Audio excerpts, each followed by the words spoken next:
Tu peux faire annuler ton contrôle fiscal. Oui, parfois tout se joue sur une erreur de procédure. Imagine Lucas, dirigeant d'entreprise, il reçoit un avis de vérification, jusque-là rien d'anormal. Mais problème, le courrier ne mentionne pas son droit d'être assisté par un avocat ou un expert comptable. Et ça, c'est loin d'être un détail.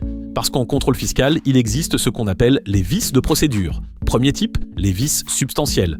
Ce sont les erreurs qui touchent à un droit essentiel du contribuable.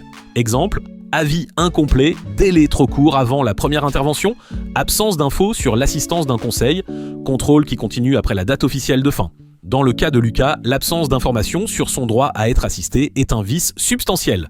Résultat, la procédure peut être annulée entièrement, et parfois tout le redressement tombe avec. Deuxième type, les erreurs non substantielles. Elles n'annulent pas forcément le contrôle, mais elles peuvent fragiliser la procédure. Exemple très fréquent, le vérificateur ne respecte pas le débat oral et contradictoire. En clair, il doit te permettre de comprendre les reproches, de répondre et de te justifier. S'il ne le fait pas correctement, ça devient une vraie faille de défense. Le vrai réflexe, dès le premier jour du contrôle, il faut vérifier chaque étape, les dates, les mentions obligatoires, les délais, la proposition de rectification. Parce qu'en fiscalité, la forme peut parfois faire tomber le fond.